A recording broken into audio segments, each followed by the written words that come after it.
An eerie world of imagination comes to life before our eyes as we go behind the scenes to discover the magic and mysteries of the stop-motion animation classic, Tim Burton's The Nightmare Before Christmas. To create the film's mind-boggling imagery and outrageous characters, a team of over 100 artists and technicians spent 3 years of painstaking frame-by-frame animation as they pushed the limits of this cinematic art form. Well, I grew up liking those stories like, you know, every Christmas you'd watch things like Rudolph the Red-Nosed Reindeer or like The Grinch That Stole Christmas. Those were my favorite like holiday specials when I was growing up. So when I was working at Disney, I designed something that's sort of like the reverse of that. It's like the Grinch in reverse, so to speak, about this character who finds Christmas and loves it and decides to try to do it himself. Tim very much developed the story. The concept is his, the main characters, the tone, the look. When Tim Burton went back to Disney a couple of years ago and said, "You have a project of mine that I'm still interested in doing." And they dug out not only his treatment, they dug out a lot of his artwork. If you look on the walls, you'll find as much of Tim's original artwork as you will the stuff that we've now done in terms of designing sets. So it's his artwork from that long ago is really the kickoff point for the design of the movie. Tim Burton and director Henry Selick assembled 13 of the most brilliant animators, along with over 100 specially trained camera operators, puppet makers, set builders, and prop makers. Over a 3-year period, they filled 19 sound stages with Nightmare's 230 sets and hundreds of individual puppet characters. So we had to create a company to do this. We moved into this building, I think, in July of '91, and we had to be in production by October 1st. In the first place, I was chosen for the job because I'm from the same planet, if not the same neighborhood as Tim. He's somebody that's just got a lot of talent and passion, and he knows a lot of people. There's a very small group of people that do this kind of work and do it well. I really feel very lucky that we've got a group of people that are very good at this. Tim Burton's visually stunning images are accompanied by the music of composer and lyricist Danny Elfman. Basically, we didn't really have a script, and there was the storyline that Tim had from years earlier. We didn't start out going, it should be this or that. It sort of grew from the images and the story and took on a life of its own. We were running out of time, and I just said, well, I'll just start writing some of the songs based on what we talked about. And I started, and he'd come over and he'd listen to it, and then I'd say, let's just talk about the next section of the movie. And we'd talk about it and tell me, oh, and he does this and that. And I said, great, great. And as soon as he left, I'd immediately go and start writing that next song that got us through the next period. And 3 days later, I'd call him back, and he'd come and he'd listen, oh, great. And now describe the next couple of scenes. He had pictures of all these characters, and if he didn't, he'd pull out a scrap of paper and draw it for me. So I had some really good visual stimulus to get going.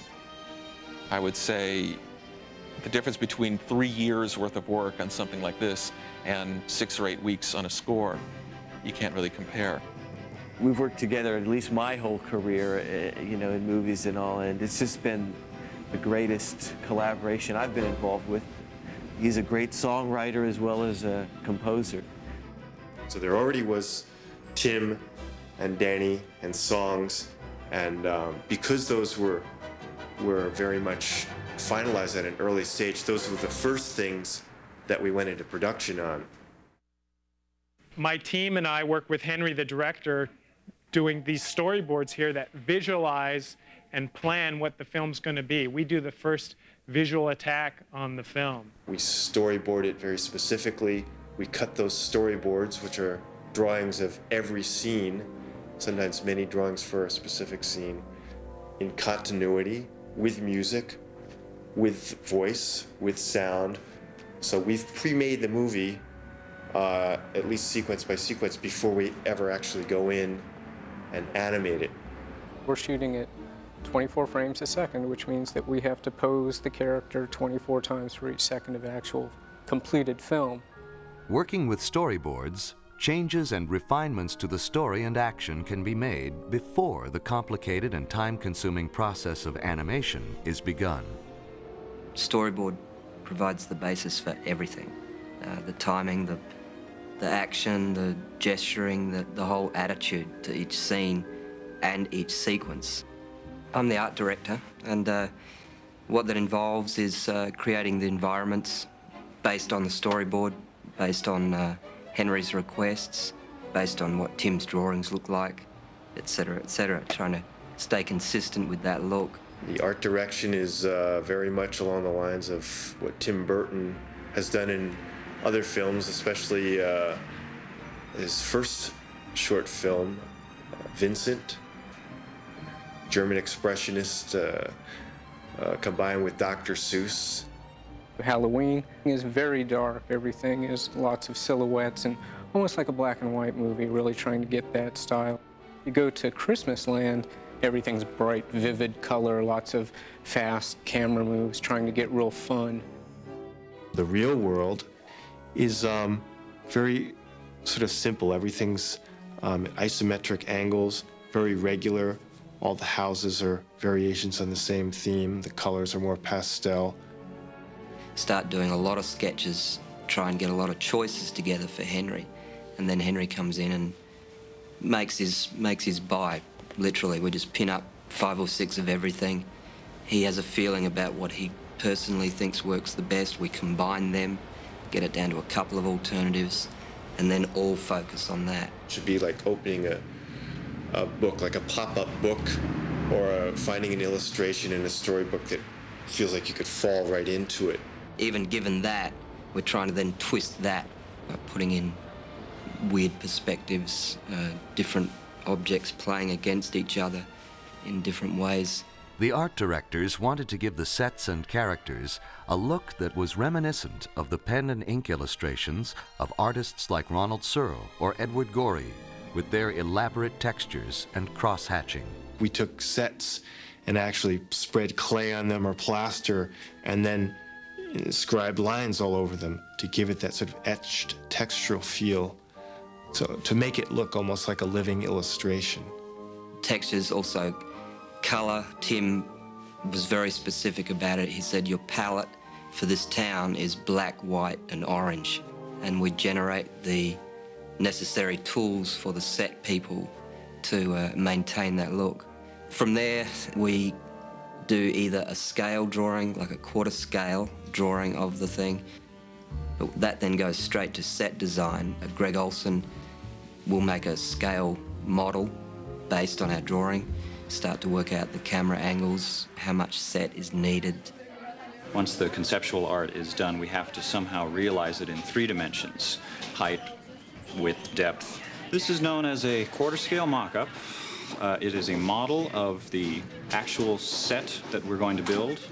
Obviously, we can't build it full scale at this point. We need something to start with. If this was an actual set, it would be 4 times as large, which means this would be about 24 feet long. For space considerations, we start with something small and simple. We also have to, at this point, decide how we want it to break apart, because it can't fit on one of our stages. So we build into it some specific breaks so that a piece like this could come out. We've been instructed by the animators that they would prefer not to have to reach more than 2.5 feet to get to a puppet. So a number of these pieces are under 2 feet, specifically so that an animator can reach. And where there isn't a 2-foot reach, we sometimes build in trap doors so that they can physically open up a section of the stage, come up, do the animation, close the trapdoor, and disappear. Then the director can take a director's viewfinder and practice what he wants to see on film. And if the director likes it, then we can actually build this and send it through the paint shop, the model shop, who will do all the detailing, and then it'll end up out on one of our stages. Although the sets were built in miniature, they were lit as if they were full-size movie sets, but using smaller lighting instruments.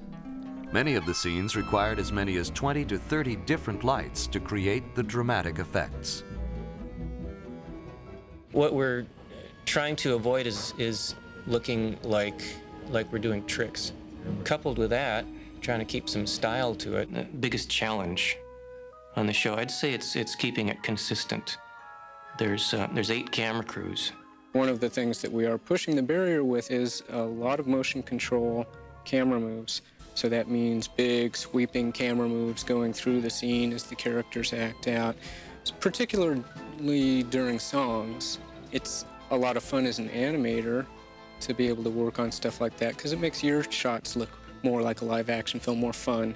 I'll talk to the director, and he'll tell me what the action is, and he'll give me an idea where he wants the camera.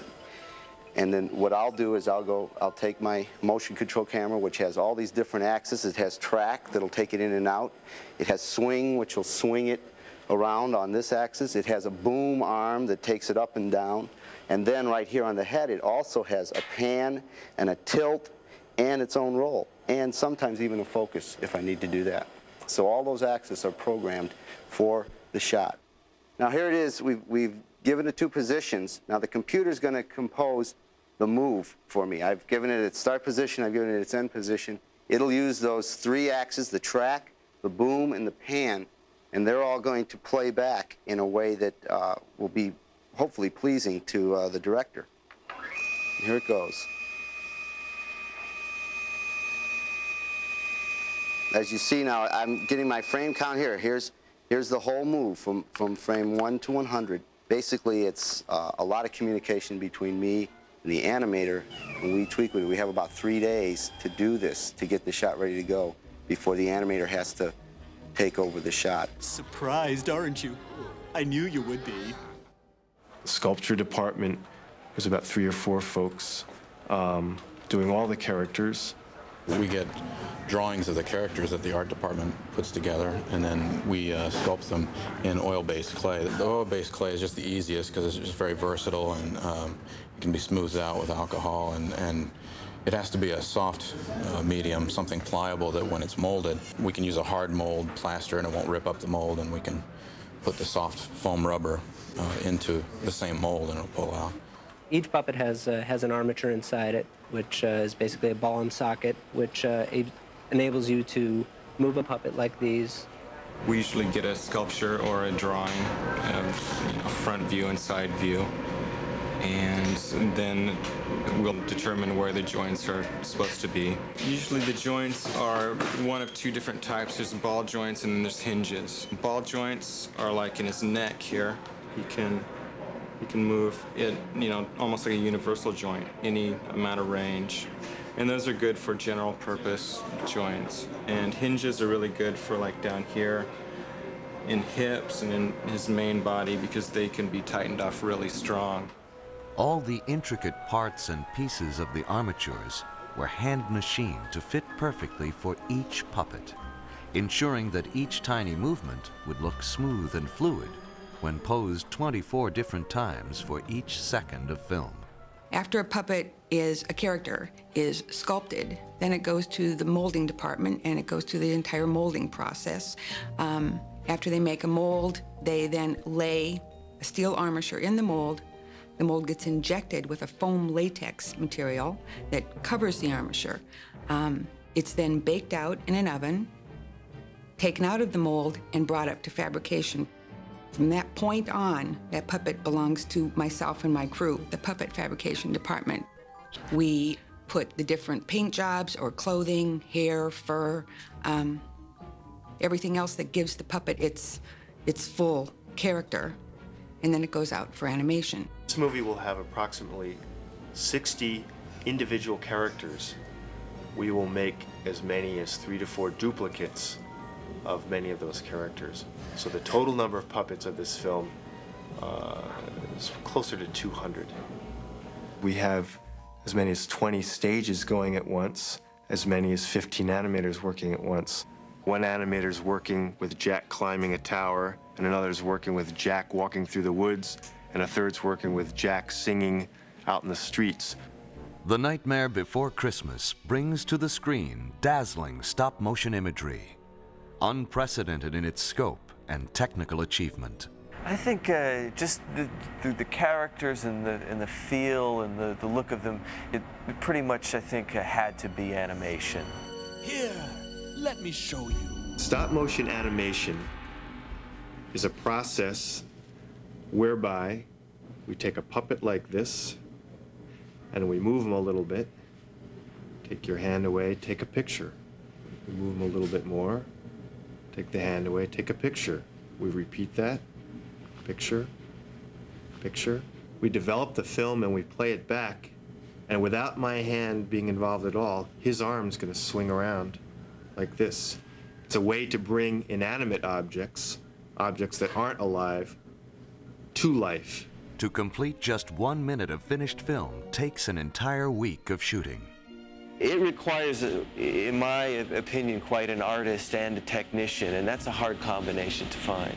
A very important part of doing really good stop motion is the same as any other animation, and that's being able to act things out for yourself and really feel it, and then translate that into what the character does. By getting my own imagination going and seeing how it's going to play in my mind, I act it out, and I play with the puppet a little to see if my actions can be duplicated by the puppet. And if they can, then I talk to Henry, the director, and see if he likes it. They'll memorize it with their body, act it out several different ways. I'll act it out for them. We go back and forth and arrive on something. Down, picks it up, looks, there's something in there, huh? Reaches inside, gets bit, and then fixes it on, and leans in just as they finish. Christmas time. Now. I think a lot of animators, stop-motion animators and 2D animators also, are just frustrated actors and possibly shy actors like myself who, wouldn't want to get in front of the camera. And so it's kind of the nice sense to be able to let people see you, but not really see you. I get to hide behind puppets. We know the basic blocking. We know the length of the scene within a few frames. So there's a very tight, confined space the animator has to plug in. At that point, the animator becomes the character. Eureka! Jack, he's designed as a long-limbed, elegant, spider-like man, and naturally sort of wants to move that way. We'll go insofar as actually analyzing that stuff frame by frame with a video recorder just to see how things move. We get the move nailed and lighting, and we shoot tests, and we put them on loops and see them over and over and comment on virtually everything. We do a series of tests called pop-throughs and run-throughs, and I talk with the director. He'll tell me what he likes, the changes he wants, and then we'll go for the final take. We'll just be testing 3 or 4 times to make sure we like the action. And when the animator and the director feel comfortable with the acting that's going on, the overlapping of action between characters, then it's like, okay, now go for the hero shot. But in 6 days, something might happen, like a light might get jarred or the camera might slip. And when you're playing it back at speed, you're going to notice that. And that sometimes is a shot killer. It's not like a cell animated film where if you have a little problem with a frame, you can go back and erase that line, redraw it, and then rephotograph it. If you have a problem with a frame, you have to rephotograph the entire thing. So you've always got that sort of pressure on top of your head that, while you're in the middle of a 400 frame shot that's taken 10 days to shoot, it's the 9th day and something goes wrong. Ah, there goes Christmas. To animate Jack's facial expressions and mouth movements, the animators used hundreds of hand-sculpted replacement heads. So every time he makes a different mouth position, A, E, I, O, U, and then everything in between, and then in a mad way or a sad way or a happy way or a neutral way, we have to have a whole different sculpt of the head. We might use as many as 400 distinctly different Jack heads. Voices are read on exposure sheets so we know precisely when to change a mouth position. We've fed a photograph of each head into this computer. Then we pick a head to match each syllable of the character's dialogue or song. This establishes which head or mouth position the animator will use. Oh, somewhere deep inside of these bones, an emptiness began to grow. For instance, I need to use head number 43, so I'm to look here. There's 43, and that's the head that I'm using right now. I've been asked, how do you make a character blink? For Jack, we have these replacement series. So what I do is just take these, place them into Jack's eye. And so I do that for both eyes. And then after I take that frame of film, I take this out, close it a little bit more, take the frame of film, and then put the closed eye in. I might do this for 3 frames. So you're getting very quick action of just a blink, which brings the character to life even that much more. And that's just one more element of his realism. Just an extra touch. Sally, she's actually probably got the best armature for subtle acting. She is supposed to be a little off balance, out of kilter, so we push her, we actually turn the camera at times, we put her neck out of joint, try to make her feel like she's faltering at times. The puppet of Sally is able to speak and show emotions in a similar way to Jack. Animators can choose an entire new face for every expression change. Because she has lovely long red hair, and we can't easily change her whole head, like Jack's, we have given her a mask. So from her hairline back, there's literally a mask for every expression change. To try and get the kind of character and acting and just technical smoothness that hasn't been seen in the medium before is the biggest difference in this film. The final layering of atmospheric effects includes snow, smoke, shadows, fire, and electric lightning bolts. Here, Gordon Baker studies a frame of packages being delivered by cartoon ghosts. First, the packages, which we fly on strings, are traced a frame at a time in a process called rotoscoping. Then the ghosts are hand-drawn to fit a frame at a time around those packages. The two are composited together, and that's the result you see. Certainly no movie has been done to this extent, to this level in stop-motion animation with these kind of production values. There's not a lot of glamour, and it's very hard work. You have to repeat what you're doing constantly. It's like making a live-action movie in slow motion, really. You can't embark on a project like this and just dream about when it's all over. You really have to enjoy the meticulousness of the work.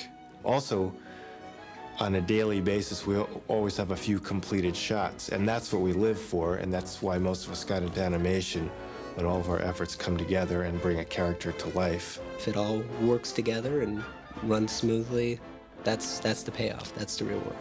I'd like to think that our efforts, using real light, real materials, real sets, and real talent will, give the audience something special, maybe a certain level of charm. That's what I get every day in screenings when we look at finished shots. And to see it sort of happening is great. I mean, it's, for me, sort of watching the shots and things unfold, after 10 years, designing it 10 years ago, it's really like a dream and very surreal and beautiful. So it's great. I mean, I'm very happy. I believe it was our most horrible yet. Thank you, everyone.